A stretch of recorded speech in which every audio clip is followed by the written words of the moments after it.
Hi, it's me again. This time I will be talking about my experience with a group known as the Israelite Church of God and Jesus Christ. Okay. All right. So my experience with them started off a long time ago. I don't even remember what year. I want to say 2000.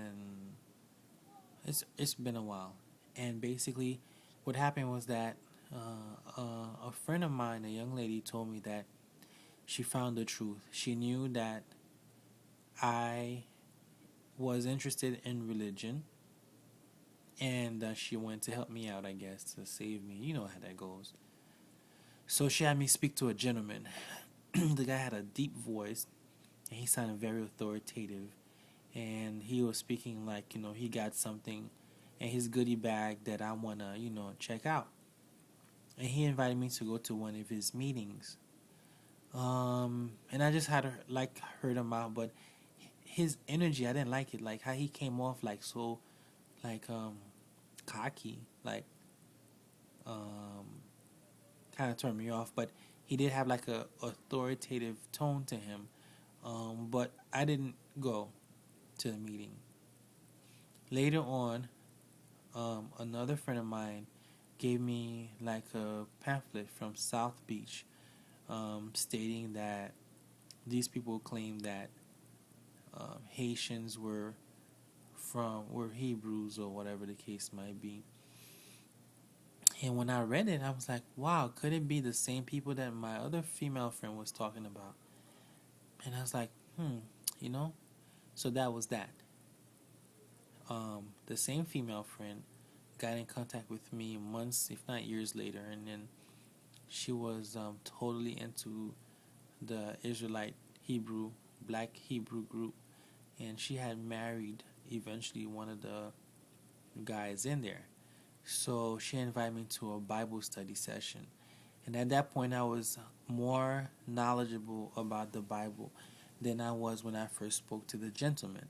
So I took a trip to the house where the Bible study was being held at, and it was like an hour trip. So I rode all the way over there. I remember it was like in December or something. It was cold. My first impression of the guy was he dressed funny. He dressed like the Black Hebews dress. And then when I was looking for the place, he was like he was wearing what Jesus would have wore back then. And if you know white Jesus, he wore like this dress looking garb. So when I finally saw this guy standing there, he looked funny, like out of place, like a clown, to be honest with you. But whatever, I try to keep an open mind, not pass judgment. But he looked funny, so I went inside the house, and it's like, whoa, all this paraphernalia was there, and then they had the white Jesus, which is supposed to be Cesar Borgia, um, the picture there with horns on there, and I sat down, and it was like, whoa, what did I just get myself into? But I was like, I'm going to behave and not give them the business early on, just hear them out. They had a video playing about some of the work that they do at college campuses and some of their other meetings, and it looks like this thing is a movement. And I took my little notepad just to like take notes. And now there's this head person sitting there, and everybody was wearing the same funny clothes. And after the videos, he proceeded to tell me, I guess the evening was not about me, because this was like, I guess, a every week thing. I don't know. And when I was concerned, the guy basically told me that everybody who was ever important was black.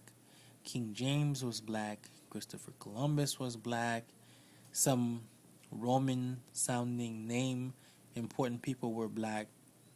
And I'm writing some of these things. I'm like, is this guy serious? And then I remember he talked about white people.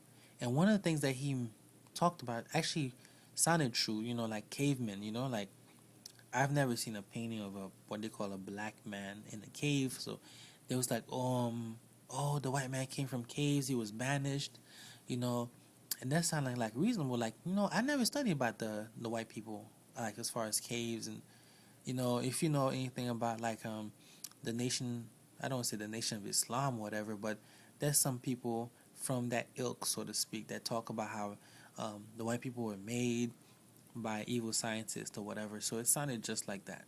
Um, so I think they kind of like commingled their ideas, but this guy was using the book of Job, and you have to use the 1611 King James. Now, if you know anything about the King James version of the Bible, it's the one that most people who want to make fun of the Bible use. It's really, really the worst one. It's in English. It's really bad. There's so much bad stuff in there. It's not even fun. It's just ridiculous. Um, I don't think he was aware of that because he's using the King James 1611, the official whatever, with the Apocrypha. Anyway, so make a long story short, that was the thing that stuck in my mind. Everything else I pretty much kind of knew. I didn't care if King James was black or Christopher Columbus. Christopher Columbus is not a good person. And then he said, "Okay, do you have any questions?"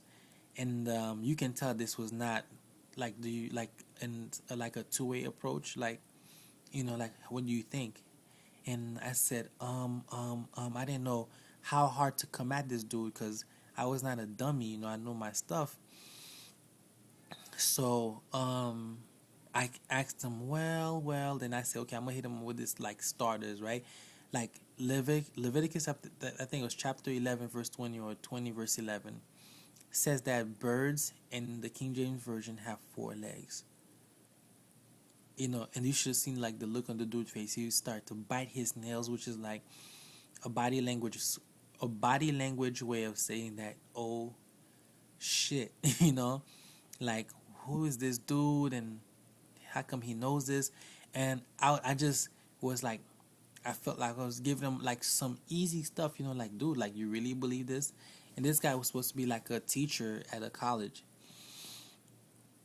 Make a long story short, he told me that how can two person that agree walk in the same direction, or some idiom that basically said like, oh, we disagree, we cannot continue, and so we can't continue like doing this, and I'm like, what? And I'm like, are you kicking me out? I mean, the environment was very hostile, so basically, yeah, I got kicked out. And it's supposed to be like loving people or Bible people, whatever the case is.